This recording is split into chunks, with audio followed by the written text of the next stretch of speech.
നിങ്ങൾ തോറ്റു പ്രതിപക്ഷത്തിരിക്കണം എന്ന് തെരഞ്ഞെടുപ്പിൽ മത്സരിക്കുന്ന ഒരു പാർട്ടിയോട് പറയുന്നത് ഒരു മര്യാദയില്ലായ്മയാണ്. പാർട്ടി അംഗങ്ങൾക്ക് ജനങ്ങളുമായിട്ടുള്ള ബന്ധം ഇല്ലാതായി തുടങ്ങിയിരിക്കുന്നു, അത് ഉടൻ അടിയന്തരമായി പരിഹരിക്കണം എന്നൊക്കെ പറയുന്നുണ്ട്. വിമർശിക്കാനും കറക്റ്റ് ചെയ്യാനും അവരവരുടെ അഭിപ്രായം പറയാനുമുള്ള ഇഷ്ടം പോലെ സമയം കഴിഞ്ഞുപോയി. LDFനെ സംബന്ധിച്ച് അടുത്ത തെരഞ്ഞെടുപ്പിൽ ഭരണം നേടുക എന്നുള്ളത് അവരുടെ ഒരു ജീവൻ മരണ പ്രശ്നം. അത് ഞാൻ പറഞ്ഞല്ലോ, അത് വലിയ സമൂഹമായിട്ട് നമ്മുടെ ഇവിടുത്തെ രാഷ്ട്രീയ പ്രക്രിയ തന്നെ വേറെയാണ്.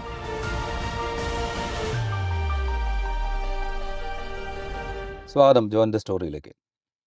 മൂന്നാം തവണയും LDF സർക്കാർ എന്ന മുദ്രാവാക്യവുമായി 3 വികസന യാത്രകൾ കേരളത്തിൽ ഇടതുപക്ഷ ജനാധിപത്യ മുന്നണി നടത്തിക്കൊണ്ടിരിക്കുകയാണ്. തുടർച്ചയായി പ്രതിപക്ഷത്തിരിക്കേണ്ടി വന്ന കോൺഗ്രസിൻ്റെ നേതൃത്വത്തിലുള്ള UDF ഭരണം തിരിച്ചുപിടിക്കുക എന്ന ലക്ഷ്യത്തോടുകൂടി മറ്റൊരു യാത്ര, പുതുയുഗ യാത്ര എന്ന പേരിൽ പ്രതിപക്ഷ നേതാവ് VD സതീശൻ്റെ നേതൃത്വത്തിൽ കേരളത്തിൽ നടത്തിക്കൊണ്ടിരിക്കുന്നു. ഇതിനിടയിൽ കേരളത്തിലെ കവികളിൽ എക്കാലത്തെയും പ്രമുഖരായ കവികളിൽ ഒരാളായ K. സച്ചിദാനന്ദൻ അദ്ദേഹം ചില അഭിപ്രായങ്ങൾ തുറന്നു പറഞ്ഞിരിക്കുന്നു. മനോരമയുടെ ഞായറാഴ്ച പതിപ്പിന് നൽകിയ അഭിമുഖത്തിൽ അദ്ദേഹം പറയുന്നത് തുടർ ഭരണം ദുരധികാര പ്രവണത ഉണ്ടാക്കും എന്നാണ്. ഇന്ന് അത് അദ്ദേഹം വിവിധ ടെലിവിഷൻ ചാനലുകൾക്ക് നൽകിയ അഭിമുഖത്തിൽ ആവർത്തിക്കുകയും ചെയ്യുന്നു. അതിനെ പിന്തുണച്ചുകൊണ്ട് സാറാ ജോസഫിനെ പോലെയുള്ള എഴുത്തുകാർ രംഗത്ത് വരുന്നു. അതിനെ സ്വാഗതം ചെയ്യുകയാണ് പ്രതിപക്ഷ നേതാവ് VD സതീശൻ. ഭരണപക്ഷത്ത് നിന്ന് പ്രതീക്ഷിച്ചതുപോലെ CPIMൻ്റെ സംസ്ഥാന സെക്രട്ടറി MV ഗോവിന്ദനും CPIMൻ്റെ കേന്ദ്ര കമ്മിറ്റി അംഗമായ KK ശൈലജയും സച്ചിദാനന്ദൻ്റെ അഭിപ്രായങ്ങളെ വിമർശിച്ചുകൊണ്ട് രംഗത്ത് വരികയും ചെയ്യുന്നു. K. സച്ചിദാനന്ദൻ പറഞ്ഞ അഭിപ്രായങ്ങൾ ഇന്നത്തെ രാഷ്ട്രീയ ചുറ്റുപാടുകളിൽ എത്രത്തോളം പ്രസക്തമാണ് എന്ന് പരിശോധിക്കുകയാണ് ജോയിൻ ദ സ്റ്റോറി. ബഷീറിന് എന്താ തോന്നുന്നത്? ആദ്യം നമുക്ക് ഈ പ്രസ്താവന എന്താണ് എന്നൊന്ന് വായിച്ചിട്ട് തുടങ്ങാം എന്നെനിക്ക് തോന്നുന്നു. രാജീവ് പറഞ്ഞ പോലെ മലയാള മനോരമയുടെ ഞായറാഴ്ച പതിപ്പിലാണ് വന്നത്. മനോരമയുടെ വളരെ മുതിർന്ന 3 മാധ്യമപ്രവർത്തകർ, 3 or 4 മാധ്യമപ്രവർത്തകർ ചേർന്നാണ് അദ്ദേഹത്തിൻ്റെ വീട്ടിൽ വെച്ച് അഭിമുഖമെടുത്തത്. അതിൽ എഴുത്തുകാരൻ അജയ് P. മങ്ങാട്ട് ഉൾപ്പെടെയുള്ള മനോരമയുടെ മുതിർന്ന മാധ്യമപ്രവർത്തകരാണ്. ആ അഭിമുഖത്തിലെ ഏറ്റവും 1-2 ചോദ്യങ്ങളുടെ ഭാഗം മാത്രമാണ് വലിയ വിവാദമായി അല്ലെങ്കിൽ വലിയ ചർച്ചയായി മാറിയിട്ടുള്ളത്. ഏറ്റവും പ്രസക്തമായ ഭാഗം ഇതാണ്. ചോദ്യം ഇതാണ്: തുടർച്ചയായ ഭരണം ഗുണമോ ദോഷമോ? ഈ ചോദ്യത്തിനുള്ള മറുപടിയിലാണ് അധികാരം കുത്തകയാകും തോറും അത് ദുരധികാരമായി മാറാൻ സാധ്യതയുണ്ട്. ലോകത്ത് മുഴുവൻ ഇത് നമുക്ക് അനുഭവമുണ്ട്. വളരെ സൂക്ഷിച്ചിരിക്കുക എന്നതാണ് പൊതുവെ അവനവനോടും മറ്റുള്ളവരോടും പറയാനുള്ളത്. ബംഗാളിൻ്റെ ഉദാഹരണം നമുക്ക് മുന്നിലുണ്ട്. അവിടുത്തെ ഏറ്റവും പാവപ്പെട്ട മനുഷ്യരോട് ഞാൻ സംസാരിച്ചിട്ടുണ്ട്. ഭരണം തുടർച്ചയായി വന്നപ്പോൾ ഒരു വലിയ വിഭാഗം അടിച്ചമർത്തപ്പെട്ടുവെന്ന്, വോട്ട് നിഷേധിക്കപ്പെട്ടുവെന്നുമാണ് അവർ പറയുന്നത്. അവർക്ക് പലതരം നിഷേധങ്ങൾ നേരിടേണ്ടി വന്നു. അധികാരത്തെ സ്വാർത്ഥമതികളായ ഒരു സംഘം ആളുകൾ കൈയാളാൻ തുടങ്ങി. തുടർച്ചയായ അധികാരം എങ്ങനെയാണ് ഒരു പാർട്ടിയെ നശിപ്പിക്കുന്നത് എന്നതിൽ ബംഗാളിൻ്റെ പാഠം നമ്മൾ മനസ്സിലാക്കേണ്ടതുണ്ട്. അതിഭീകരമായ അഴിമതി, തുടർച്ചയായ അവകാശ നിഷേധങ്ങൾ, ഇത് കൂടിക്കൂടി വന്ന് സഹിക്കാൻ പറ്റാതായപ്പോഴാണ് കമ്മ്യൂണിസ്റ്റ് പാർട്ടി അവിടെ തൂത്തെറിയപ്പെട്ടത്. അധികാരത്തിൽ മാറിയുള്ള ഭരണത്തിന് വലിയ പ്രാധാന്യമുണ്ട്. മാറിയുള്ള ഭരണമാണ് നമുക്ക് ജാഗ്രത നൽകുന്നത്. ഇതാണ് ഏറ്റവും പ്രസക്തമായ ഭാഗം. ഇതാണ് ആ അഭിമുഖത്തിൽ മനോരമ തന്നെ ഹൈലൈറ്റ് ചെയ്തിട്ടുള്ള ഭാഗം. ഒരു നിയമസഭാ തെരഞ്ഞെടുപ്പിൻ്റെ തൊട്ട് മുമ്പിൽ നിൽക്കുകയാണ്. അതിൻ്റെ പ്രചരണത്തിനായി 2 മുന്നണികൾ വലിയ ജാഥ നടത്തിക്കൊണ്ടിരിക്കുന്നു. സ്ഥാനാർത്ഥി നിർണയത്തിൻ്റെ പല ഘട്ടങ്ങളിലേക്ക് ഈ മുന്നണികളൊക്കെ കടന്നുകൊണ്ടിരിക്കുന്നു. കഴിഞ്ഞ 10 വർഷത്തെ നേട്ടങ്ങൾ നിരത്തിക്കൊണ്ട് അടുത്ത തെരഞ്ഞെടുപ്പിനെ നേരിടാനായിട്ട് ഇടതുപക്ഷ ജനാധിപത്യ മുന്നണി ശ്രമിക്കുന്നു. തിരിച്ചുള്ള ആരോപണങ്ങളുമായിട്ട് UDFും ശ്രമിക്കുന്നു. അതിനിടയിലാണ് K. സച്ചിദാനന്ദനെ പോലെയുള്ള ഒരാൾ വളരെ തുറന്ന് ഇങ്ങനൊരു അഭിപ്രായം പറയുന്നത്. അതായത് തുടർച്ചയായ ഭരണം ദുരധികാരമായി മാറും എന്ന് അദ്ദേഹം പറഞ്ഞു വയ്ക്കുകയാണ് ചെയ്യുന്നത്. അതിലൊരു കൃത്യം മെസ്സേജ് ഉണ്ട്. അതായത് ഇനി ഒരു തുടർഭരണം ഇവിടെ കേരളത്തിൽ ആവശ്യമില്ല. അദ്ദേഹം വളരെ ക്ലിയറാണ്. മൂന്നാമതൊരു ഇടതുമുന്നണി ഭരണം, തൊട്ടടുത്ത ഭരണം ഇടതുമുന്നണിക്ക് കിട്ടേണ്ടതില്ല, അത് കേരളത്തിന് നല്ലതാവില്ല എന്നാണ് അദ്ദേഹത്തിൻ്റെ അഭിപ്രായം എന്നാണ് അദ്ദേഹം പറയുന്നത്. ഇതിലുള്ളൊരു പ്രശ്നം എന്താണെന്ന് പറഞ്ഞാൽ, ഇടതുപക്ഷം ഭരിക്കുന്ന ബംഗാളിലും കേരളത്തിലും ഇടതുപക്ഷം നേരത്തെ ഭരിച്ച ത്രിപുരയിലുമെല്ലാം ഈ ഒരു പൊളിറ്റിക്കൽ പ്ലെയറുടെ അല്ലെങ്കിൽ ഒരു പൊളിറ്റിക്കൽ ആക്ടറുടെ റോളാണ് ബുദ്ധിജീവികൾ എടുക്കുന്നത്. പ്രത്യേകിച്ചും K. സച്ചിദാനന്ദനെ പോലെ ഇടതുപക്ഷ നിലപാട് ഉയർത്തിപ്പിടിക്കുന്ന ബുദ്ധിജീവികൾക്ക് ഒരു ഔട്ട്സൈഡ് ഒബ്സർവറുടെ റോളല്ല ഉള്ളത്. അവരുടെ അവരൊരു പൊളിറ്റിക്കൽ ആക്ടർ തന്നെയാണ്. അവർ ഈ പ്രക്രിയയിൽ സജീവമായി ഇടപെടുന്ന ആളുകൾ തന്നെയാണ്. അതുകൊണ്ട് തന്നെ തെരഞ്ഞെടുപ്പ് തൊട്ട് മുമ്പിൽ എത്തി നിൽക്കുമ്പോൾ വരുന്ന ഈ കമൻറ്റിന് വലിയ പ്രാധാന്യമുണ്ട് എന്നാണ് ഞാൻ കരുതുന്നത്. പക്ഷേ ഇതൊരു അസ്വാഭാവികതയാണ്. ഇപ്പോൾ അത് വിശദീകരിക്കാൻ എന്നെ സംബന്ധിച്ച് എനിക്കത് അതിൻ്റെ പൊരുൾ എന്താണ് എന്ന് പോലും മനസ്സിലാവുന്നില്ല. ഒരു രാഷ്ട്രീയ പ്രക്രിയ എന്ന് പറഞ്ഞാൽ എന്താണ്? ഒരു രാഷ്ട്രീയ പാർട്ടി എന്തിനാണ് ലക്ഷ്യം വെക്കുക? രാഷ്ട്രീയ പാർട്ടിക്ക് ഒരു ഐഡിയോളജി ഉണ്ടാകും, ഒരു ഭരണഘടന ഉണ്ടാകും.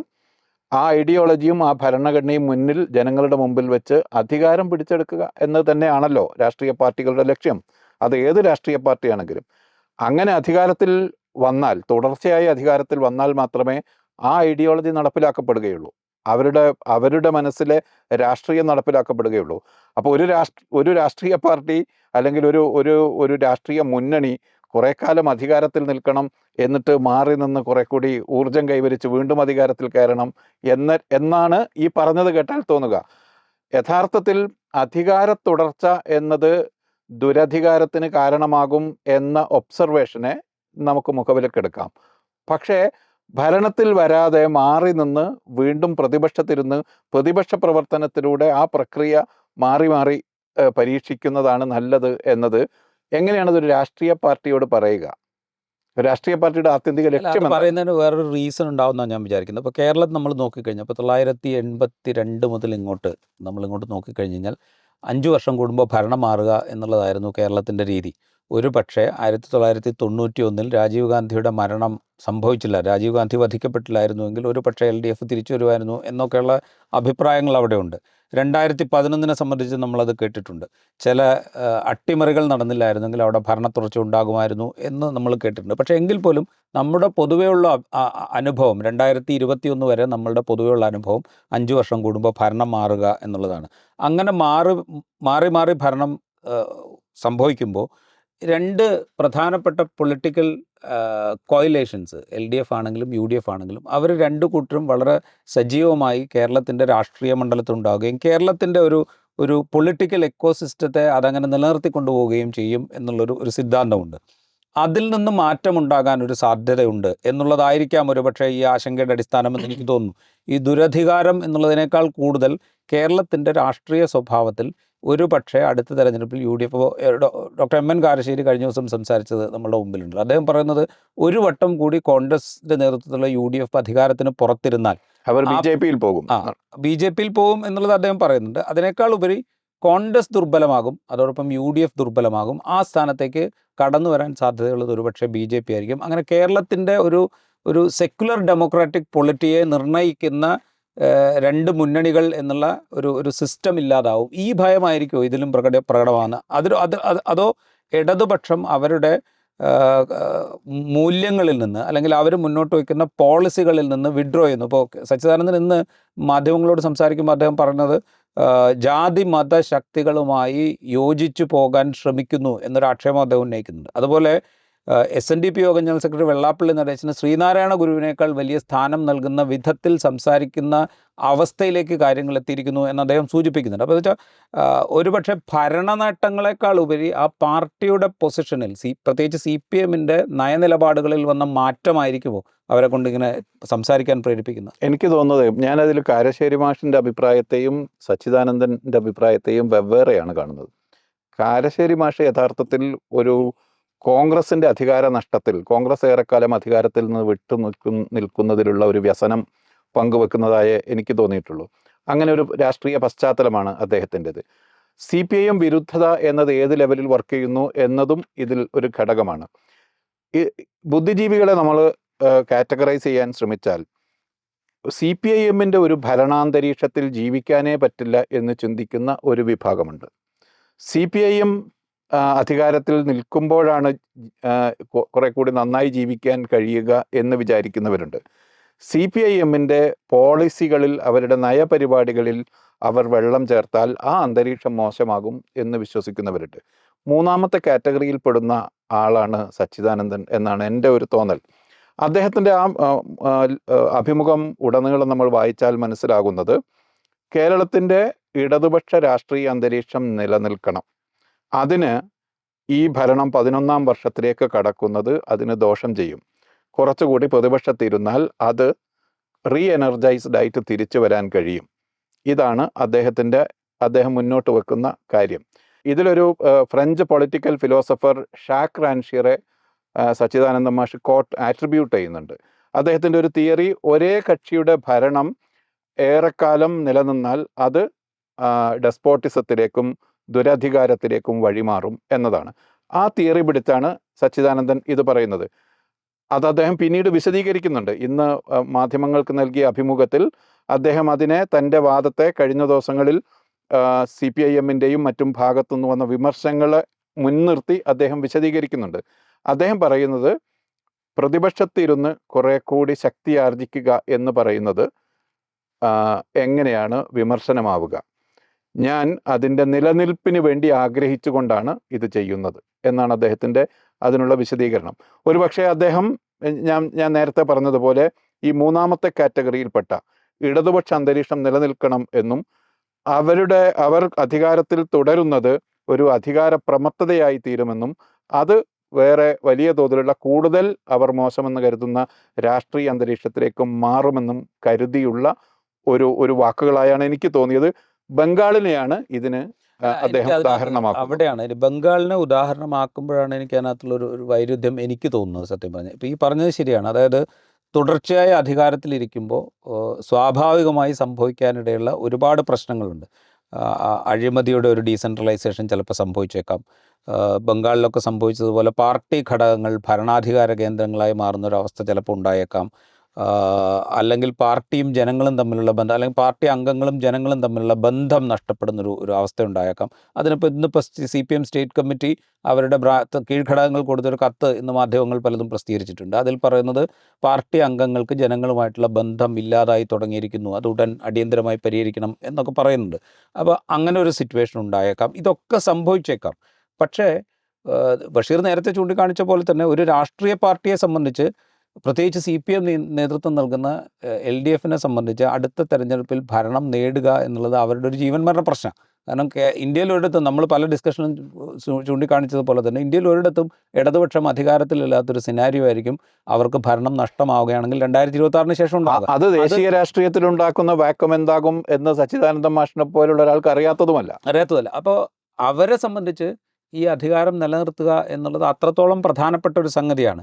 അതല്ല, നിങ്ങൾ പോയി തിരുത്തിയിട്ട് വരൂ എന്ന് പുറത്തിരുന്ന് പറയാൻ എളുപ്പമാണ്. പക്ഷേ പ്രായോഗിക രാഷ്ട്രീയത്തിൽ പ്രവർത്തിക്കുന്ന ഒരു പാർട്ടിയെ സംബന്ധിച്ച്, അവർ നയിക്കുന്ന ഒരു മുന്നണിയെ സംബന്ധിച്ച് അധികാരം തിരിച്ചു പിടിക്കുക അല്ലെങ്കിൽ അധികാര തുടർച്ച ഉണ്ടാക്കുക എന്നുള്ളൊരു വളരെ പ്രധാനപ്പെട്ട സംഗതിയായിട്ടാണ് എനിക്ക് തോന്നുന്നത്. അതുപോലെ ഇപ്പോൾ ബംഗാളിനെ ഉദാഹരിക്കുമ്പോൾ 1977 മുതൽ 2011 വരെ നീണ്ടു നിന്ന ലെഫ്റ്റ് ഫ്രണ്ടിൻ്റെ ഭരണം ബംഗാളിൽ ഉണ്ടായിട്ടുണ്ട്. ആ കാലമല്ല ഈ കാലം. ആ കാലത്ത് ഇത്രയും ആശയവിനിമയ സംവിധാനങ്ങൾ ഇത്രയും വികസിച്ചിട്ടില്ല, സാമൂഹ്യ മാധ്യമങ്ങളില്ല, കാര്യങ്ങൾ പുറത്തു വരുന്നതിൻ്റെ വേഗം കുറവാണ്, പുറത്തു വരുന്ന കാര്യങ്ങൾ തന്നെ വളരെ കുറവാണ്. അങ്ങനത്തെ ഒരു സിറ്റുവേഷനായിരുന്നു. ഇപ്പം അങ്ങനെയല്ല. ഇപ്പോൾ സാമൂഹ്യമായ ഓഡിറ്റിംഗ് ഏതാണ്ട് എല്ലാ ഘട്ടങ്ങളിലും എപ്പോഴും നിരന്തരമായി നടന്നുകൊണ്ടിരിക്കുന്ന ഒരു കാലത്താണ് നമ്മൾ ജീവിച്ചുകൊണ്ടിരിക്കുന്നത്. അത്തരമൊരു കാലത്ത് ഇതൊരു ദുരധികാര പ്രവണതയായിട്ട് മാറും എന്ന് വരുന്നുണ്ട് എങ്കിൽ അതിൻ്റെ ഉത്തരവാദിത്വം സൊസൈറ്റിക്ക് കൂടിയാണല്ലോ. അപ്പോൾ നമ്മൾ രാജ്യം ഭരിച്ചുകൊണ്ടിരിക്കുന്ന ഒരു ഭരണകൂടത്തെക്കുറിച്ച് ചിന്തിച്ചു നോക്കുക. ആ രാജ്യം ഭരിച്ചുകൊണ്ടിരിക്കുന്ന ഭരണകൂടം എടുക്കുന്ന പല തീരുമാനങ്ങളെയും ഒരു തരത്തിലും ഓഡിറ്റ് ചെയ്യാത്ത ഒരു ജനത നമ്മുടെ രാജ്യത്തുള്ളതുകൊണ്ടാണല്ലോ അതൊരു ദുരധികാര കേന്ദ്രമായിട്ട് ഇപ്പോഴും അവിടെ മൂന്നാം വട്ടവും തുടരുന്നത്. അവരെടുക്കുന്ന പല തീരുമാനങ്ങളും, ഇൻക്ലൂഡിങ് ഇപ്പോൾ നമ്മൾ അനുഭവിച്ചുകൊണ്ടിരിക്കുന്ന SIR മുതൽ ഫെഡറൽ സിസ്റ്റത്തെ തകർക്കുന്ന സംഗതി മുതൽ ഇന്നലെയോ മിനിയാന്നോ പാർലമെൻറ്റിൽ പ്രധാനമന്ത്രി വന്ന് അവിടെ ഉന്നയിക്കപ്പെട്ട ചോദ്യങ്ങൾക്കൊന്നും മറുപടി പറയാതിരിക്കുന്നത് മുതൽ ഇങ്ങനെ പല കാര്യങ്ങളും ദുരധികാരത്തിൻ്റെ പ്രവണതകളായി നമ്മുടെ മുമ്പിലുണ്ട്. ഈ പ്രവണതകളെ ഒന്നും നമ്മൾ ഒരു പരിധിവരെ കാണാതിരിക്കുന്നു എന്നുകൂടി വേണമെങ്കിൽ നമുക്കിതിൽ നിന്ന് വായിക്കാം. നമ്മൾ ഇവിടുത്തെ ദുരധികാരത്തെക്കുറിച്ച് മാത്രമേ ചിന്തിക്കുന്നുള്ളൂ, ഇവിടെ ഉണ്ടാകാനിടയുള്ള ദുരധികാരത്തെക്കുറിച്ച് മാത്രമേ ചിന്തിക്കുന്നുള്ളൂ എന്ന് വേണമെങ്കിൽ പറയാം. അപ്പോൾ ഒന്ന് ആലോചിക്കുക, രാജ്യത്തെ പ്രധാനപ്പെട്ട പ്രതിപക്ഷ പാർട്ടികൾ ഒന്നടങ്കം 4-5 ചോദ്യങ്ങൾ പാർലമെൻറ്റിൽ ഉന്നയിക്കുന്നു. ഇന്ത്യയും US തമ്മിലുള്ള വ്യാപാര കരാറിൽ എന്തൊക്കെ വ്യവസ്ഥകളാണുള്ളതെന്ന് എന്നിട്ട് പാർലമെൻറ്റിനോട് പറയണം എന്ന് പ്രതിപക്ഷ പാർട്ടികൾ ആവശ്യപ്പെടുന്നു. ഇന്ത്യ യൂറോപ്യൻ യൂണിയൻ വ്യാപാര കരാറിൻ്റെ വ്യവസ്ഥകൾ എന്തൊക്കെയാണ് എന്ന് പറയണം. ഇന്ത്യ റഷ്യയിൽ നിന്ന് എണ്ണ വാങ്ങുന്നത് നിർത്താൻ തീരുമാനിച്ചിട്ടുണ്ടോ എന്ന് ചോദിക്കുന്നത് വളരെ ലളിതമായ ചോദ്യങ്ങളാണ്. പിന്നെ നരവനയുടെ പുസ്തകത്തിലെ പരാമർശങ്ങളെക്കുറിച്ചുള്ള ചോദ്യങ്ങൾ. ഇതിനൊന്നും മറുപടി പറയാതെ ഇരിക്കുന്ന ഒരു പ്രധാനമന്ത്രി രാജ്യത്തുണ്ട്. അതൊരു ദുരധികാര കേന്ദ്രമാണ് എന്ന് നമുക്ക് ഉറപ്പിച്ചോ തുറന്നോ പറയാൻ സന്നദ്ധമാകാത്തൊരു ലോകത്തിരുന്നുകൊണ്ടാണ് നമ്മൾ വരാനിരിക്കുന്ന ഒരു ദുരധികാരത്തെക്കുറിച്ച് സൂചിപ്പിക്കുന്ന. അത് മാത്രമല്ല, ബംഗാളിനെ മുൻനിർത്തി കേരളത്തിലെ ഇടതുമുന്നണി അല്ലെങ്കിൽ CPIM അങ്ങനെയായി തീരും എന്ന് സച്ചിദാനന്ദനെ പോലെ ഒരാൾ പറയുമ്പോൾ അതിനൊരു രാഷ്ട്രീയമായ വാലിഡേഷൻ കൂടി ആവശ്യമുണ്ട്. യഥാർത്ഥത്തിൽ ബംഗാളിൽ ഫോം ചെയ്ത പോലുള്ള ഒരു രീതിയിലല്ല ഇവിടെ CPIM തന്നെ ഫോം ചെയ്തിരിക്കുന്നത്. ബംഗാളിലെ പോലുള്ള തകർച്ച പലരും പ്രതീക്ഷിക്കുന്നുണ്ട്, പലരും പേടിക്കുന്നുണ്ട്. അത് ഇടതുപക്ഷത്തോട് ആഭിമുഖ്യമുള്ളവർ, ഇടതുപക്ഷത്തോട് സ്നേഹമുള്ളവർ ബംഗാൾ ആവർത്തിക്കരുത് എന്ന് പറയുന്നുണ്ട്. പക്ഷെ ബംഗാളിലേതുപോലെയല്ല ഇവിടെ പാർട്ടിയുടെ കെട്ടിപ്പടുക്കൽ പോലും നടന്നത് എന്നാണ് എനിക്ക് തോന്നുന്നത്. ബംഗാളിൽ അതൊരു ഉദ്യോഗസ്ഥ കേഡറിസമായി മാറിയിരുന്നു. ഒരു പാർട്ടി കേഡേഴ്സ് ഒരു ഉദ്യോഗസ്ഥരെ പോലെ പ്രവർത്തിക്കുകയും അതിൻ്റെ പഞ്ചായത്ത് സംവിധാനങ്ങൾ മുഴുവൻ പാർട്ടിയുടെ കയ്യിലാവുകയും ഏതാണ്ട് സ്ഥാപനങ്ങൾ അത്രയും പാർട്ടിയുടെ കീഴിലായിത്തീരുകയും ഉടനീളമുള്ള ഭരണത്തിലൂടെ പാർട്ടി പ്രവർത്തനം എന്നതില്ലാതായിത്തീരുകയും ഒരു ബ്യൂറോക്രാറ്റിക് സ്വഭാവം കൈവരികയും ചെയ്തിരുന്നു. ഭാഗ്യവശാൽ ഇവിടുത്തെ പ്രതിപക്ഷത്തിൻ്റെ തന്നെ പ്രവർത്തനം കൊണ്ട് CPIM അങ്ങനെയല്ല. ഇവിടുത്തെ പ്രതിപക്ഷം കൂടി ഈ ഡെമോക്രസിയിലേക്ക് കോൺട്രിബ്യൂട്ട് ചെയ്തിട്ടുണ്ട്. ഒരുപക്ഷെ അദ്ദേഹം അതായിരിക്കും ഉദ്ദേശിക്കുന്നത്, കുറച്ചു കാലം പ്രതിപക്ഷത്തിരിക്കട്ടെ എന്ന് പറഞ്ഞതുകൊണ്ട് ഈ രണ്ടും തമ്മിൽ വ്യത്യാസമില്ല എന്നൊരു തോന്നലിൻ്റെ കൂടി അടിസ്ഥാനത്തിലാണ്. ഒരുപക്ഷെ UDFും LDFും തമ്മിൽ കാര്യമായ വ്യത്യാസങ്ങളില്ല. ഒരു ഭാഗം പ്രതിപക്ഷത്തിരുന്ന് മറുഭാഗത്തെ ഭരണത്തിന് വിട്ട് കുറെ കൂടി എനർജി സംഭരിക്കുന്നതാണ് കുറെ കൂടി നല്ലത് എന്ന ചിന്തയിലാണ്. പക്ഷേ അതോടൊപ്പം സച്ചിദാനന്ദ മാഷ് പറയുന്ന ഒരു കാര്യമുണ്ട്, സോഷ്യൽ ഡെമോക്രസി എന്നതാണ് പ്രിഫർ ചെയ്യപ്പെടേണ്ടത് എന്ന്. സോഷ്യൽ ഡെമോക്രസി സാധാരണ ഇടതുപക്ഷ ജാർഗണിൽ അല്ലെങ്കിൽ ഇടതുപക്ഷ ചർച്ചാവേദികളിൽ അതൊരു പരിഹാസ സംഗതി മാത്രമാണ് എന്ന് അദ്ദേഹം തന്നെ പറയുന്നുണ്ട്. പക്ഷേ സോഷ്യൽ ഡെമോക്രസിയിലേക്ക് മാറുന്നതാണ്, ആ തരം ഒരു പാറ്റേണിലേക്ക് പാർട്ടി മാറുന്നതാണ്. വിപ്ലവം, ഒരു ഉടനീളമുള്ള വിപ്ലവം അല്ലെങ്കിൽ എന്താ പറയുക, ഓവറോൾ ആയിട്ടുള്ള റെവല്യൂഷൻ എന്നത് വിട്ട് സോഷ്യൽ ഡെമോക്രസി എന്നതിലേക്കും അങ്ങനെ ഒരു സോഷ്യൽ ഡെമോക്രാറ്റിക് പാർട്ടിയായി മാറുന്നതാണ് നല്ലത് എന്ന അദ്ദേഹത്തിൻ്റെ അഭിപ്രായവും അദ്ദേഹം പങ്കുവെക്കുന്നുണ്ട്. ചുരുക്കി പറഞ്ഞാൽ ഇത് കേരളത്തിലെ ഇടതുപക്ഷം ഇല്ലാതാകും എന്ന ഭീതിയിൽ നിന്നാണോ, സാംസ്കാരിക പ്രവർത്തകർക്കിടയിൽ രൂപം കൊള്ളുന്ന ഒരു അരക്ഷിതാവസ്ഥയാണോ, ഒരു CPIM ഒരു എന്താ പറയുക BJPക്ക് നിന്ന് പോകാവുന്ന ഒരു രാഷ്ട്രീയ അന്തരീക്ഷം ഉണ്ടാക്കാൻ ശ്രമിക്കുന്നു എന്ന പേടിയാണോ ഇതിന് പിന്നിൽ, ഈ ഒരു കമന്റിന് പിന്നിൽ എന്നത് നമുക്കത് കൃത്യമായി കിട്ടില്ല. അദ്ദേഹം അക്കാര്യത്തിൽ ക്ലാരിറ്റി വരുത്തിയിട്ടുമില്ല. ഈ ദുരധികാരത്തെക്കുറിച്ച് പറയുമ്പോൾ ഇപ്പം സച്ചിദാനന്ദ മാഷുടെ എല്ലാ കവിതകളും, അദ്ദേഹം എഴുതിയ കാലം മുതൽ ഇങ്ങോട്ടുള്ള എല്ലാ കവിതകളും ഈ അധികാര കേന്ദ്രീകരണത്തെ അല്ലെങ്കിൽ ഏകാധിപത്യ സ്വഭാവത്തെ, വർഗീയതയെ ഒക്കെ നിശിതമായി വിമർശിക്കുന്ന കവിതകളാണ്. അദ്ദേഹം ഇത് ആദ്യമായിട്ട് എടുക്കുന്ന നിലപാടല്ല. സത്യം പറഞ്ഞു കഴിഞ്ഞാൽ അദ്ദേഹത്തിൻ്റെ ഏതാണ്ട് എല്ലാ കവിതകളിലും ഇത് നമുക്ക് കാണാൻ പറ്റും. ഈവൻ സോവിയറ്റ് യൂണിയൻ നിലനിന്ന കാലത്ത് പോലും അവിടുത്തെ അധികാര കേന്ദ്രീകരണത്തെക്കുറിച്ചും അധികാരം ഉപയോഗിച്ചുകൊണ്ട് നടത്തുന്ന ഹിംസകളെക്കുറിച്ചും ഒക്കെ കവിതകളിലൂടെ പരാമർശിച്ചിട്ടുള്ള വ്യക്തിയാണ് സച്ചിദാനന്ദൻ. അപ്പോൾ അതുകൊണ്ട് അദ്ദേഹത്തിൻ്റെ ആദ്യത്തെ നിലപാടല്ല, അദ്ദേഹം നിരന്തരമായി എടുത്തുകൊണ്ടിരിക്കുന്ന ഒരു നിലപാടിൻ്റെ തുടർച്ചയായിട്ട് നമുക്കിതിനെ വേണമെങ്കിൽ കാണാം. അങ്ങനെ തന്നെയാണ് അതിനെ കാണേണ്ടതും. പക്ഷേ ഇത് പറയുന്നൊരു ഘട്ടം അത് വളരെ പ്രധാനപ്പെട്ടതാണ്. കാരണം ഒരു നിയമസഭാ തെരഞ്ഞെടുപ്പിന് തൊട്ട് മുമ്പ് എത്തി നിൽക്കുമ്പോൾ കേരളത്തിലെ ജനങ്ങൾ, ഇത് വളരെ പ്രധാനപ്പെട്ട ഒരു കാര്യമാണ് രാജീവ് ഈ പറയുന്നത്. അതായത് അതുകൊണ്ടാണ് ഞാൻ പറഞ്ഞത്, ഇവർ പൊളിറ്റിക്കൽ പ്ലേയേഴ്സാണ്, പൊളിറ്റിക്കൽ ആക്ടേഴ്സാണ്, മാറി നിൽക്കുന്ന, ദൂരെ നിൽക്കുന്ന ഒബ്സർവേഴ്സ് അല്ല. മാധ്യമങ്ങളെ പോലെ തന്നെ ബുദ്ധിജീവികൾക്കും ഒരു തെരഞ്ഞെടുപ്പിൻ്റെ തൊട്ട് മുമ്പിൽ എത്തുമ്പോൾ അത് മാധ്യമങ്ങൾക്കും ബാധകമാണ്, ബുദ്ധിജീവികൾക്കും ബാധകമാണ്, രാഷ്ട്രീയ പാർട്ടികൾക്കാണ് പക്ഷേ തെരഞ്ഞെടുപ്പ് കമ്മീഷൻ പെരുമാറ്റച്ചട്ടം വെച്ചിരിക്കുന്നത്. യഥാർത്ഥത്തിൽ പൊളിറ്റിക്കൽ ആക്ടേഴ്സായ ആളുകൾ തെരഞ്ഞെടുപ്പിൻ്റെ തൊട്ട് മുമ്പിൽ എത്തി നിൽക്കും. ആ ഗെയിം തുടങ്ങിക്കഴിഞ്ഞാൽ പിന്നെ ഇത്തരം കളികൾക്ക് നിൽക്കാതിരിക്കുന്നതാണ് യഥാർത്ഥത്തിൽ ശരി. വിമർശിക്കാനും കറക്റ്റ് ചെയ്യാനും അവരവരുടെ അഭിപ്രായം പറയാനുമുള്ള ഇഷ്ടം പോലെ സമയം കഴിഞ്ഞു പോയി. രണ്ട് മുന്നണികളും തെരഞ്ഞെടുപ്പിലേക്ക് കടന്നിരിക്കുന്നു, സ്ഥാനാർത്ഥി നിർണയ പ്രക്രിയയിലേക്ക് കടന്നിരിക്കുന്നു. ഈ ഘട്ടത്തിൽ ഇതാണ് ശരി അല്ലെങ്കിൽ പ്രതിപക്ഷത്ത് നിൽക്കലാണ് ശരി എന്ന് പറയുന്നത് യഥാർത്ഥത്തിൽ അതൊരു മറുപക്ഷത്തിൻ്റെ ഇലക്ഷനിയറിങ്ങിനെ സഹായിക്കൽ തന്നെയാണത്. അല്ല, അല്ലെങ്കിൽ കുറച്ചുകൂടെ സ്പെസിഫിക് ആയി പറയണം. ഇന്ന് മാധ്യമങ്ങളോട് കാണുമ്പോൾ അദ്ദേഹം കുറച്ചുകൂടെ സ്പെസിഫിക് ആയിട്ട് പറയുന്നുണ്ട്. ഇപ്പോൾ ജാതി മത ശക്തികളെ പ്രീണിപ്പിക്കാൻ ശ്രമിക്കുന്നു, അല്ലെങ്കിൽ നേരത്തെ പറഞ്ഞ പോലെ SNDP യോഗം ജനറൽ സെക്രട്ടറി വെള്ളാപ്പള്ളി നടേശനെ ശ്രീനാരായണ ഗുരുവിൻ്റെ മുകളിൽ പ്രതിഷ്ഠിക്കാൻ ശ്രമിക്കുന്നു. ഇவ்விധത്തിൽ CPIഎമ്മിൻ്റെയും ഇടതുപക്ഷത്തിൻ്റെയും നയനിലപാടുകളിൽ മാറ്റം വരുന്നുണ്ട്. അത് കേരളീയ സമൂഹത്തിന് യോജിക്കുന്നതാവില്ല. അത് അധികാരം ലക്ഷ്യമിട്ട് മാത്രം നടത്തുന്ന ചില നീക്കങ്ങളാണ്. അത് ഇടതുപക്ഷ മൂല്യങ്ങളെ ഒരുപക്ഷെ ദുർബലപ്പെടുത്തിയേക്കും. അങ്ങനെ വന്നു കഴിഞ്ഞാൽ കേരളത്തിൽ CPIഎമ്മിൻ്റെയും ഇടതുപക്ഷത്തിൻ്റെയും ശക്തി കുറയും. അതായിരിക്കും സംഭവിക്കുക. ഇതൊക്കെ ആയിരിക്കും അങ്ങനെയാണെങ്കിൽ ഇടതുപക്ഷം ഇനിയും ജനങ്ങളോട് വോട്ട് ചോദിക്കുന്നതിന് മുമ്പ് ഇന്ന കാര്യങ്ങളിൽ ക്ലാരിറ്റി വരുത്തണം എന്നല്ലേ പറയേണ്ടത്, അല്ലേ? അതായത് ഇടതുപക്ഷം ഇനി ജനങ്ങളോട് വോട്ട് ചോദിച്ചു പോകുന്നതിന് മുമ്പ് വെള്ളാപ്പള്ളിയുടെ കാര്യത്തിലും മറ്റ് ഭൂരിപക്ഷ പ്രീണനം അല്ലെങ്കിൽ മൃദു ഹിന്ദുത്വം എന്നാരോപിക്കപ്പെട്ട കാര്യങ്ങളിലും നിലപാട് വ്യക്തമാക്കണം. അതിനുശേഷമേ വോട്ട് ചോദിച്ചു പോകാവൂ എന്നല്ലേ പറയേണ്ടത്. നിങ്ങൾ തോറ്റു പ്രതിപക്ഷത്തിരിക്കണം എന്ന് തെരഞ്ഞെടുപ്പിൽ മത്സരിക്കുന്ന ഒരു പാർട്ടിയോട് പറയുന്നത് ഒരു മര്യാദയില്ലായ്മയാണ്. അതിൻ്റെ തുടർച്ചയായിട്ട് ഒരുപാട് സംഭവങ്ങൾ ഉണ്ടായിട്ടുണ്ട്. അതിന് തുടർച്ചയായിട്ട് ഇപ്പോൾ ഏറ്റവും പ്രധാനമായിട്ട് സച്ചിദാനന്ദ മാഷ്ടെ അഭിപ്രായത്തെ പിന്തുണച്ച് വന്നത് സാറ ടീച്ചറാണ്.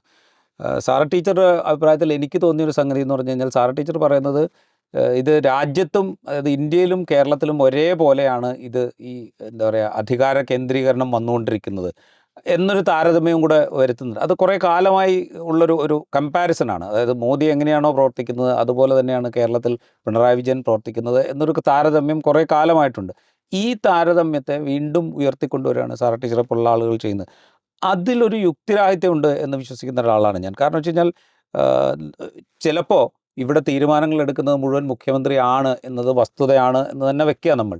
പക്ഷേ നരേന്ദ്രമോദി എടുക്കുന്നത് പോലെയോ അല്ലെങ്കിൽ ആ സർക്കാർ എടുക്കുന്നത് പോലെയോ തീർത്തും ഏകപക്ഷീയമായ, തീർത്തും ജനാധിപത്യ വിരുദ്ധമായ നയങ്ങളോ തീരുമാനങ്ങളോ ഇവിടെ എടുക്കുന്നുണ്ടെന്ന് നമുക്ക് പൂർണ്ണമായും പറയാൻ പറ്റില്ല. ഇപ്പോൾ പോലീസിനെ ആഭ്യന്തര വകുപ്പിനെ നിയന്ത്രിക്കാൻ പറ്റുന്നില്ല. പോലീസ് ഏകപക്ഷീയമായി പ്രവർത്തിക്കുന്നു, അല്ലെങ്കിൽ പോലീസിൻ്റെ ഉന്നത നേതാക്കൾ RSS നേതാക്കളുമായി കൂടിക്കാഴ്ച, ഈ ആക്ഷേപം നമുക്ക് വേണമെങ്കിൽ ശരിവെക്കാം. പക്ഷേ തീർത്തും ഏകാധിപതിയെ പോലെയാണ് ഇവിടുത്തെ ഭരണകൂടം പ്രവർത്തിക്കുന്നത്, ഏകാധിപത്യപരമായിട്ടാണ് ഇവിടുത്തെ ഭരണകൂടം പ്രവർത്തിക്കുന്നത് എന്ന് നമ്മൾ ഒരേപോലെ താരതമ്യം ചെയ്യുന്നത് അത് യുക്തിസഹമാണ് എന്ന് എനിക്ക് തോന്നുന്നില്ല.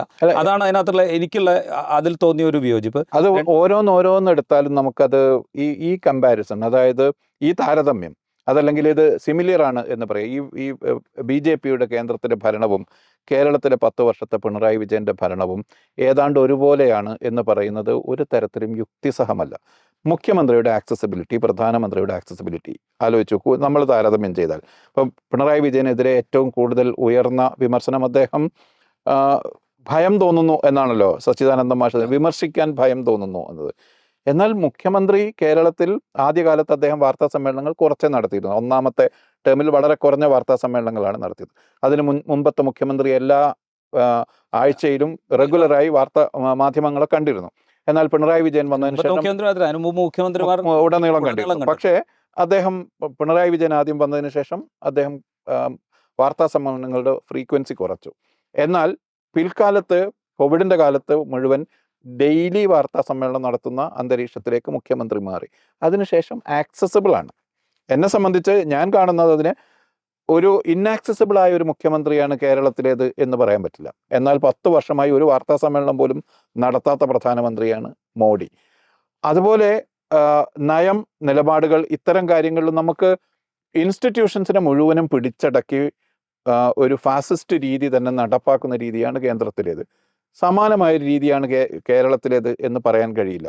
കേരളത്തിലെ ഒരു അഭിപ്രായ സ്വാതന്ത്ര്യം ഉള്ള അന്തരീക്ഷത്തിൽ നിന്നുകൊണ്ട് തന്നെയാണ് ഇത് നമ്മളും സംസാരിച്ചു കൊണ്ടിരിക്കുന്നത്. യഥാർത്ഥത്തിൽ മോഡി സർക്കാർ വന്നതിന് ശേഷം ഇന്ത്യൻ സംസ്ഥാനങ്ങളെ എടുത്താൽ കേരളത്തിലുണ്ടായൊരു മാറ്റം ശ്രദ്ധിച്ചു നോക്കൂ. മോഡി സർക്കാരിനെതിരെയും കേന്ദ്ര ഭരണത്തിനെതിരെയും ഹിന്ദുത്വ രാഷ്ട്രീയത്തിനെതിരെയും ഇന്ത്യയിൽ ഉയർന്നു വന്ന ഡിസെന്റിന്റെ ഹബ്ബാണ് കേരളം. ഇന്ത്യയിൽ അതിനെതിരെ ഉയർന്ന വിമർശനങ്ങളുടെ കേന്ദ്രമാണ് കേരളം. ഇപ്പോൾ കിസ് ഓഫ് ലവ് എന്നൊരു സമരത്തിൽ നിന്നാണ് യഥാർത്ഥത്തിൽ മോഡി സർക്കാർ വന്നതിന് ശേഷമുള്ള ആദ്യത്തെ സമരം. അതായിരുന്നു കോഴിക്കോട്ടൊരു ഹോട്ടലിൽ സദാചാര പോലീസിംഗ് നടത്തി എന്നതിൻ്റെ പേരിൽ അതിനോട് പ്രതികരിച്ചുകൊണ്ട് യുവാക്കൾ കൊച്ചിയിൽ നടത്തിയൊരു സമരം. പിന്നെ ബീഫ് ഫെസ്റ്റിവൽ, അതിനുശേഷം ഒരുപാട് ലിറ്ററേച്ചർ ഫെസ്റ്റിവലുകൾ, ഒരുപാട് സമരങ്ങൾ, നമ്മളുടെ പൗരത്വ സമരം വന്നപ്പോൾ കേരളം മുഴുവൻ എല്ലാ സംഘടനകളും, കേരളം മുഴുവൻ മാത്രമല്ല, കേരളത്തിന് പുറത്തും ഇതിൽ നടന്ന സമരങ്ങളുടെ നേതൃത്വത്തിൽ അല്ലെങ്കിൽ നേതൃനിരയിൽ മലയാളികളുടെ വലിയ സാന്നിധ്യം ഉണ്ടായിരുന്നു. ഈ വിധത്തിൽ കേരളം മോഡി സർക്കാരിനെതിരെയുള്ള വിയോജിപ്പിന്റെ ഒരു ട്രിഗറായോ ഒരു കേന്ദ്രമായോ പ്രവർത്തിച്ചു. ഇവിടെ നിന്നുകൊണ്ടാണ് നമ്മൾ പറയുന്നത് രണ്ടും ഒരുപോലെയാണ് എന്ന്. അങ്ങനെയല്ല എന്നാണ്. അതിൽ ഇവർക്ക് ബ്ലാക്ക് ആൻഡ് വൈറ്റിൽ കാര്യങ്ങൾ തെളിഞ്ഞു കിട്ടണം എന്ന അഭിപ്രായമാണ്. യഥാർത്ഥത്തിൽ രാഷ്ട്രീയത്തിൽ അങ്ങനെ കറുപ്പും വെളുപ്പുമായി തിരിച്ചെടുക്കാൻ പറ്റില്ല. ഇതിൽ ഈ പറയുന്ന വിമർശനങ്ങളിലൊക്കെ ചെറിയ സത്യമുണ്ട്, അതല്ലെങ്കിൽ ഫാക്ട്സ് ഉണ്ട്. ഇപ്പോൾ ഉദാഹരണത്തിന് അഴിമതിയുടെ ഡീസെൻട്രലൈസേഷൻ നടന്നിട്ടുണ്ട് എന്നൊരാക്ഷേപം, അതല്ലെങ്കിൽ പാർട്ടിക്കാരല്ലാത്തവർ, പാർട്ടിയുമായി ബന്ധമില്ലാത്തവർ ഇതിൻ്റെ കാര്യങ്ങളിലേക്ക് കടന്നു വരുന്നു എന്ന ആക്ഷേപം, ഇത് നമ്മൾ നേരിട്ട് കാണുന്നതാണ്. പാർട്ടിയുമായി യാതൊരു ബന്ധവുമില്ലാത്ത ആളുകൾ മീഡിയ നറേഷൻ തീരുമാനിക്കുന്ന അവസ്ഥ, CPM-ന് വേണ്ടി മീഡിയ നറേഷൻ തീരുമാനിക്കുന്ന അവസ്ഥയിലെത്തുന്നു. അതല്ലെങ്കിൽ തിരുവനന്തപുരം കേന്ദ്രീകരിച്ച് ഒരു വലിയ സംഘം, കുറച്ച് ആളുകളുടെ ഒരു സംഘം പാർട്ടിയുടെ PR കാര്യങ്ങൾ ഏറ്റെടുത്ത് നടത്തുന്നു എന്ന വ്യാജേന സ്വന്തം നിലയിൽ കാശുണ്ടാക്കുന്നു എന്ന സാഹചര്യമുണ്ട്. എന്നാൽ ഒരു സമൂഹത്തിൻ്റെ അതിൻ്റെ കാര്യങ്ങളെ നിയന്ത്രിക്കുന്ന എല്ലാ ഇൻസ്റ്റിറ്റ്യൂഷനെയും പിടിച്ചടക്കുക എന്നൊരു നയമൊന്നും കേരളത്തിലുണ്ടായിട്ടില്ല എന്നതാണ്. അല്ലാതെ കേരളത്തിൽ ഉണ്ടാകാൻ തീരുമാനിച്ചാൽ പോലും അത് എത്ര എളുപ്പത്തിൽ നടപ്പാക്കാൻ കഴിയില്ല. മാത്രമല്ല കേരളത്തിലെ രാഷ്ട്രീയ പ്രവർത്തനം തന്നെ അങ്ങനെയല്ല. മുഖ്യമന്ത്രി അദ്ദേഹത്തിൻ്റെ ഒരു അതോറിറ്റേറിയൻ സ്വഭാവം എടുത്തിട്ടുണ്ട് എന്ന് വേണമെങ്കിൽ വിമർശനം ഉന്നയിക്കാം. ആ വിമർശനത്തെ പക്ഷേ ആ പാർട്ടി തന്നെ അധികാരത്തിൽ നിന്ന് മാറി നിൽക്കണം എന്ന് പറയുന്നതിലേക്ക് പോകുന്നത് ഒരു ശരിയല്ല. പ്രത്യേകിച്ചും പൊളിറ്റിക്കൽ ആക്ടേഴ്സായ ബുദ്ധിജീവികൾ അങ്ങനെ ചെയ്യുന്നത് ശരിയല്ല എന്നാണ് എനിക്ക് തോന്നുന്നത്. ഞാനിത് ആദ്യം ഈ പ്രസ്താവനകളൊക്കെ വായിച്ചപ്പോൾ ആദ്യം സ്റ്റേറ്റ്മെൻറ്റ് വായിക്കുന്നു, പിന്നെ ഈ മീഡിയയോട് ഇവരൊക്കെ സംസാരിച്ച് കേൾക്കുന്നു, മുൻകാലത്തുള്ള സ്റ്റേറ്റ്മെൻറ്റുകൾ നോക്കുന്നു. അപ്പോഴൊക്കെ എനിക്ക് തോന്നുന്നത് മുമ്പ് സക്കറി എഴുതിയൊരു ലേഖനത്തിൻ്റെ പേരുണ്ടായിരുന്നു, ബുദ്ധിജീവികളെ കൊണ്ട് കേരളത്തിന് എന്ത് പ്രയോജനം എന്ന് ചോദിച്ചിട്ട്. അപ്പോൾ ഈ പറയുന്ന അഭിപ്രായ പ്രകടനം സാധാരണഗതിക്ക് കേരളത്തിൻ്റെ ഒരു പൊതു സ്വഭാവം അനുസരിച്ച് ഒപ്പീനിയൻ മേക്കേഴ്സിന് വലിയ റോളുണ്ട് കേരളത്തിൻ്റെ രാഷ്ട്രീയ നിലപാടുകൾ നിർണ്ണയിക്കുന്നത്. അത് മുൻകാലത്തുണ്ടായിരുന്നു, ഇപ്പോഴും അത് കുറേയൊക്കെ തുടരുന്നുണ്ട് എന്നാണ് ഞാൻ വിശ്വസിക്കുന്നത്. അപ്പോൾ ഇപ്പോഴത്തെ ഒരു സാഹചര്യത്തിൽ ഈ സച്ചിദാനന്ദ മാഷെ പോലെയുള്ള ആളുകൾ തുറന്ന് സംസാരിക്കുന്നു, അവർ ഒരു ഭരണത്തുടർച്ച ഉണ്ടാവരുത് എന്ന കൃത്യമായ മെസ്സേജ് കൊടുക്കുന്ന വിധത്തിൽ സംസാരിക്കുന്നു. സാറ ടീച്ചറാകട്ടെ കുറച്ചുകൂടെ കടന്ന് പിണറായി 3.0 എന്ന് പറയുന്നത് വലിയ അപകടമായിരിക്കും എന്ന് വളരെ തുറന്നു പറയുന്നു. ഇതൊരു പഴയകാലത്തെ പോലെ കേരളത്തിൻ്റെ രാഷ്ട്രീയ അന്തരീക്ഷത്തിൻ്റെ ഡിസ്കോഴ്സിനെ തീരുമാനിക്കുന്ന വിധത്തിലേക്ക് മാറും, അങ്ങനത്തെ ഒരു സംഗതിയായിട്ട് മാറും. മുൻകാലത്തുണ്ടായതുപോലെ ഇപ്പോൾ അത് സംഭവിക്കും എന്ന് തോന്നുന്നുണ്ടോ? ഞാൻ ചെയ്യുന്നത് പുതിയ കാലമാണ്. എനിക്കങ്ങനെ തോന്നുന്നില്ല. ഏതെങ്കിലും ഇപ്പോൾ പിണറായി വിജയൻ സർക്കാരിനെതിരെ അദ്ദേഹത്തിൻ്റെ 10 വർഷത്തെ ഭരണത്തെക്കുറിച്ച്, ആ കാലത്തുള്ള CPIM-നെ കുറിച്ച് ആളുകൾക്ക് വിമർശനം ഉണ്ടാക്കാം. അത് ജനങ്ങൾ വോട്ടെടുപ്പിൽ ചിലപ്പോൾ അത് എക്സ്പ്രസ് ചെയ്തു എന്നും വരും. ഭരണത്തുടർച്ച ഉണ്ടാവരുത് എന്ന് നമുക്ക് വാശി പിടിക്കാൻ, ഭരണത്തുടർച്ച ഉണ്ടാവണം എന്ന് നമുക്ക് വാശി പിടിക്കാനൊന്നും കഴിയില്ല. ആർക്കും വാശി പിടിക്കാം, അങ്ങനെ ഒരു അഭിപ്രായം ആർക്കും ഇല്ലതാനും. പക്ഷേ ഇത് ഏതെങ്കിലും രീതിയിൽ ജനഹിതത്തെ മാറ്റിമറിക്കും, ഒരു ഒപ്പീനിയൻ ലീഡിങ് സ്വഭാവം ഇതിനുണ്ട്, ഇത് വോട്ടിങ്ങിൻ്റെ ട്രെൻഡിനെ മാറ്റും, ഇത് സർക്കാരിനെതിരെയുള്ള ഒരു വികാരത്തിൻ്റെ ഒരു UDF-ന് അനുകൂലമായ അല്ലെങ്കിൽ ഒരു ഭരണമാറ്റത്തിന് അനുകൂലമായ ഒരു തരംഗത്തിലേക്ക് അതുകൂടി കോൺട്രിബ്യൂട്ട് ചെയ്യും എന്നൊന്നും പറയാൻ കഴിയില്ല. അത്രയൊന്നും ശക്തി ഇപ്പോൾ ഇത് ഉന്നയിക്കുന്ന ആളുകൾക്കില്ല, അത്രയൊന്നും ശക്തി അവർ ഉന്നയിക്കുന്ന കാര്യങ്ങൾക്കുമില്ല. എനിക്ക് പറയുമ്പോഴേ ഞാൻ 2021 തെരഞ്ഞെടുപ്പ് സിറ്റുവേഷനാണ് എൻ്റെ മനസ്സിലേക്ക് വന്നത്. അന്നും ഏതാണ്ട് സമാനമായിട്ടുള്ള കുറേ അഭിപ്രായങ്ങളുണ്ടായിരുന്നു. കാരണം അധികാരത്തിൽ തുടർന്നു കഴിഞ്ഞാൽ ഇടതുപക്ഷം ദുർബലമാകും. കേരളത്തിൽ ഇടതുപക്ഷം പ്രതിപക്ഷത്തിരിക്കുമ്പോഴാണ് അതിൻ്റേതായ ഊർജ്ജം സമാഹരിക്കാൻ കഴിയുക, പ്രത്യേകിച്ച് CPM-ന്. CPM ഇപ്പോൾ കഴിഞ്ഞ 5 വർഷമായിട്ട് യാതൊരു സമരങ്ങളിലുമില്ല. CPM-ൻ്റെ യുവജന സംഘടനകളൊക്കെ തീർത്തും നിർജ്ജീവമായിരിക്കുന്നു. അപ്പോൾ ഇനി പ്രതിപക്ഷത്തിരുന്നാൽ മാത്രമേ അവർക്ക് വീണ്ടും സജീവമാകാൻ പറ്റുള്ളൂ, അതിൽ നിന്ന് അവർക്ക് ഊർജ്ജം ഉൾക്കൊള്ളാൻ പറ്റുള്ളൂ എന്നൊരു ആർഗ്യുമെൻ്റ് ഉണ്ടായിരുന്നു. രണ്ടാമത്തൊരു ആർഗ്യുമെൻറ്റ്, ഈ തെരഞ്ഞെടുപ്പിൽ, അതായത് 2021 തെരഞ്ഞെടുപ്പിൽ UDF പരാജയപ്പെടുകയാണെങ്കിൽ 2016 നിയമസഭാ തെരഞ്ഞെടുപ്പിൽ നമ്മൾ കണ്ടതെന്ന് വെച്ച് കഴിഞ്ഞാൽ BJP BDJS സഖ്യം അവരുടെ വോട്ട് വീതം വർദ്ധിപ്പിക്കുന്ന കാഴ്ച നമ്മൾ കണ്ടു. അതിൽ വലിയൊരു വിഭാഗം UDF-ൽ നിന്ന് അല്ലെങ്കിൽ കോൺഗ്രസിൽ നിന്ന് പോയതാണ് എന്ന് ഡാറ്റ നോക്കിയാൽ നമുക്ക് മനസ്സിലാവുകയും ചെയ്യും. ഇപ്പോൾ 2021 ഉണ്ടായ ഒരു ആർഗ്യുമെൻ്റ് എന്താണെന്ന് വെച്ച് കഴിഞ്ഞാൽ UDF അധികാരത്തിൽ തിരിച്ചെത്തിയില്ല എങ്കിൽ ഇവിടെ കോൺഗ്രസ് ഇല്ലാതാവും, കോൺഗ്രസ് ദുർബലമാകും, കോൺഗ്രസിലെ നേതാക്കൾ കൂട്ടത്തോടെ കൊഴിഞ്ഞ് BJP-യിലേക്ക് പോകും എന്നൊക്കെയുള്ള വലിയ നറേറ്റീവ്സ് ഉണ്ടായിരുന്നു. ഒരു പരിധി വരെ അക്കാലത്ത് UDF അധികാരത്തിൽ തിരിച്ചു വരുന്നതാണ് കേരളത്തിലെ ഒരു സെക്കുലർ ഡെമോക്രസിക്ക് നല്ലത് എന്ന് വിശ്വസിച്ചിരുന്ന ആളുമാണ് ഞാൻ. യഥാർത്ഥത്തിൽ അന്ന് ഭിത്തിയിൽ എഴുതി ഒട്ടിച്ചു വെച്ചിട്ടുണ്ടായിരുന്നു LDF ആണ് അധികാരത്തിൽ തിരിച്ചു വരാൻ പോകുന്നത് എന്ന്. അതെനിക്ക് അത് നമ്മൾ മനസ്സിലാക്കുന്നുണ്ടായിരുന്നു. ആസ് എ ജേർണലിസ്റ്റ് നമുക്കത് മനസ്സിലാവുമായിരുന്നു. പക്ഷേ എങ്കിൽ പോലും ഒരു ആഗ്രഹം എന്നുള്ള നിലയിൽ ഭരണമാറ്റം ഉണ്ടാവുന്നതാണ് നല്ലത് എന്ന് വിശ്വസിച്ചിരുന്ന ഒരാളാണ് ഞാൻ. ഏതാണ്ട് അതേ സിനാരിയോ വീണ്ടും 2026 വരികയാണ്. അതായത് 2 ആർഗ്യുമെൻറ്റും അവിടെയുണ്ട്. ഒന്ന്, ഇടതുപക്ഷം ദുർബലമാകും, ഇനിയും അധികാരത്തിൽ വന്നു കഴിഞ്ഞാൽ ഈ ദുരധികാര പ്രവണത മൂത്ത് ഇടതുപക്ഷം ദുർബലമാകും. ഇതുവരെ സമരം ചെയ്യാത്ത എന്ന് പറയുമ്പോൾ നമ്മളത് ആലോചിച്ച് നോക്കണം. 10 വർഷമായിട്ട് LDF ഭരണത്തിലാണ്. LDFൻ്റെ യുവ കേഡേഴ്സിനെ സംബന്ധിച്ച് സമരം എന്ന് പറയുന്ന ഒരു പക്ഷേ അവർക്ക് പരിചിതമേ അല്ലാതായി പ്രവർത്തിക്കുന്നില്ല. ആ മെഷീൻ പ്രവർത്തിക്കുന്നില്ല. അവർക്ക് സമരം എന്ന് പറയുന്നത് തീർത്തും പരിചിതമല്ലാത്ത ഒരു സംഗതിയായി മാറിക്കഴിഞ്ഞിരിക്കുന്നു. ഇനി സമരം വരികയാണെങ്കിൽ ഒരുപക്ഷെ പുതിയ കാലത്തിനനുസരിച്ചായിരിക്കില്ല അവർ സമരം ചെയ്യാവുന്ന പഴയ ആയുധങ്ങൾ, ഇപ്പോഴും ഉപയോഗിച്ചുകൊണ്ടിരിക്കുന്ന പഴയ ആയുധങ്ങൾ തന്നെ പൊടിതട്ടിയെടുക്കാനായിരിക്കും ചിലപ്പോൾ അവർ ശ്രമിക്കുക. ഇങ്ങനെയൊക്കെയുള്ള വലിയ അപകടങ്ങൾ ഒരുപക്ഷെ ഈ KS അച്യുതാനന്ദൻ മാഷെ പോലുള്ള ആളുകളൊക്കെ കാണുന്നുണ്ടാവും. അപ്പോൾ സ്വാഭാവികമായിട്ടും ഇതങ്ങ് ഡൈലൂട്ട് ചെയ്ത് ഇല്ലാതായി പോകുമോ എന്ന ആശങ്കയിൽ നിന്ന്, ആ ഒരു സൽബുദ്ധിയിൽ നിന്ന്, ഒരു 5 വർഷത്തിനപ്പുറവും ഇതേപോലെ ഈ സിസ്റ്റം ഇവിടെ ഉണ്ടാവണം എന്ന സൽബുദ്ധിയിൽ നിന്ന്, അങ്ങനെ തന്നെയാണ് അദ്ദേഹം അതിനെ വിശദീകരിക്കുന്നത്. ആ ഗുണകാംക്ഷയിൽ നിന്നാണ് ഞാനിത് പറയുന്നത് എന്ന് തന്നെയാണ് അദ്ദേഹം വിശദീകരിക്കുന്നത്. അദ്ദേഹം ഇന്ന് മാധ്യമങ്ങൾക്ക് നൽകിയ അഭിമുഖത്തിൽ അത് കുറെ കൂടി കൃത്യമായി പറയുന്നുണ്ട്. അതിന് അദ്ദേഹം ബംഗാൾ എന്ന് പറഞ്ഞുകൊണ്ടിരിക്കുന്നുമുണ്ട്. ബംഗാളിലെ ആ കാര്യം വെച്ച് നോക്കുമ്പോൾ ബംഗാളിൽ 2011 ശേഷം വളരെ സ്റ്റെപ്പായിട്ട് താഴേക്ക് പോയി CPIM. അതിനുശേഷം അതിൻ്റെ റിവൈവൽ പ്രക്രിയ എന്നത് ഒരു കാരണവശാലും നടക്കാത്ത സാഹചര്യം വന്നിരിക്കുന്നു. അപ്പോൾ 255 സീറ്റ് വരെ കിട്ടിയ പാർട്ടിക്ക് ഇപ്പോൾ 0 സീറ്റാണ്. കഴിഞ്ഞ 2 തെരഞ്ഞെടുപ്പുകളായി 1 സീറ്റിന് വേണ്ടിയുള്ള സ്ട്രഗിളാണ് യഥാർത്ഥത്തിൽ CPIM ബംഗാളിൽ നടത്തുന്നത്. അത് സാധിക്കുന്നില്ല. അത്തരം ചിന്തകൾ മനസ്സിൽ വെച്ചാകും ബംഗാളിലെ ആളുകളോട് ഞാൻ ഒരുപാട് സംസാരിച്ചിട്ടുണ്ട് എന്ന് പറഞ്ഞുകൊണ്ട് അദ്ദേഹം പറയുന്നത്. അത് ശരിയാണ്. ആ പാർട്ട്, അതായത് സമര സന്നദ്ധത എന്നത് അല്ലെങ്കിൽ സമരവീര്യം എന്നത് പൂർണ്ണമായും ഇല്ലാതായി പോകുന്ന ഒരു അന്തരീക്ഷത്തിൽ ഒരു ഇടതുപക്ഷ പാർട്ടിക്ക് സംഭവിക്കാവുന്ന ഡീക്കയെ കുറിച്ചായിരിക്കും അദ്ദേഹം ആശങ്കപ്പെടുന്നത്. അതൊക്കെ ശരിയായിരിക്കാം. പക്ഷെ ബംഗാളിൻ്റെ ഉദാഹരണം പറയുമ്പോൾ ഒരു കാര്യം കൂടി ഉണ്ട്. ഇപ്പോൾ അദ്ദേഹം അവിടുത്തെ അവകാശങ്ങൾ നിഷേധിക്കപ്പെട്ട മനുഷ്യരെക്കുറിച്ച്, വോട്ടവകാശം പോലും ഇല്ലാതായ മനുഷ്യരെക്കുറിച്ച്, അതുപോലെ ഈ പാർട്ടി സിസ്റ്റങ്ങൾ പാർട്ടി ഇങ്ങനെ ഒരു ഉദ്യോഗസ്ഥ സംവിധാനത്തിലേക്ക് മാറിയത് കൊണ്ട് അരികുവൽക്കരിക്കപ്പെട്ട മനുഷ്യരെക്കുറിച്ചൊക്കെ അദ്ദേഹം സംസാരിക്കുന്നുണ്ട്. പക്ഷെ നമ്മൾ ഈ 10 വർഷം CPIM ഇടതുപക്ഷവും ഭരിച്ചതിന് ശേഷമുള്ള കേരളത്തിൽ നോക്കുമ്പോൾ നമുക്ക് വളരെ ഗ്ലെയറിംഗ് ആയിട്ട് ഇങ്ങനെ വലിയ തോതിലുള്ള അവകാശ നിഷേധങ്ങൾ സംഭവിച്ചുകൊണ്ടിരിക്കുന്ന വലിയ സമൂഹത്തെ നമ്മുടെ മുമ്പിലേക്ക്, ഞാൻ പറഞ്ഞല്ലോ, അത് വലിയ സമൂഹമായിട്ട് നമ്മുടെ മുമ്പിൽ ഇവിടുത്തെ രാഷ്ട്രീയ പ്രക്രിയ തന്നെ വേറെയാണ്. ഇവിടുത്തെ പ്രതിപക്ഷം, അതിപ്പോ CPIM പ്രതിപക്ഷത്തുള്ളപ്പോഴാണെങ്കിലും കോൺഗ്രസ് പ്രതിപക്ഷത്തുള്ളപ്പോഴാണെങ്കിലും ഈ രാഷ്ട്രീയ പ്രക്രിയ തന്നെ വേറെയാണ്. ഭരണപക്ഷത്തുള്ള രാഷ്ട്രീയ പാർട്ടിയും പ്രതിപക്ഷത്തുള്ള രാഷ്ട്രീയ മുന്നണിയും തമ്മിൽ വലിയ വ്യത്യാസമൊന്നും അവർക്ക് അധികാരം ഇൻഫ്ലുവൻസ് ചെയ്യുന്നതിലില്ല. അപ്പോൾ ഗ്രൗണ്ട് ലെവൽ പോലീസ് സ്റ്റേഷനിൽ അല്ലെങ്കിൽ പഞ്ചായത്ത് ഓഫീസുകളിൽ, വില്ലേജ് ഓഫീസുകളിൽ, ഗ്രൗണ്ട് തലത്തിൽ അധികാരം എന്നതിനെ വീൽഡ് ചെയ്യുന്ന, അത് ഇൻഫ്ലുവൻസ് ചെയ്യുന്നതിൽ യഥാർത്ഥത്തിൽ പ്രതിപക്ഷത്തിരിക്കുന്ന പാർട്ടികൾക്കും ഒരു റോളുണ്ട് കേരളത്തിൽ. അല്ലാതെ അധികാരത്തിലിരിക്കുന്ന മുന്നണിയും പാർട്ടിയും മാത്രം രാഷ്ട്രീയ പ്രക്രിയ നടത്തുന്ന ഒരു രീതി കേരളത്തിലില്ല. അതുകൊണ്ട് ആ വിധം ബംഗാളിലേതുപോലെ ഒരു രാഷ്ട്രീയ പൊളിറ്റിക്കൽ സിസ്റ്റം തന്നെ ഇല്ലാതായി പോകും എന്ന ഭീതിക്കൊന്നും ഒരു തരത്തിലുള്ള അടിസ്ഥാനവുമില്ല എന്നാണ് ഞാൻ കരുതുന്നത്.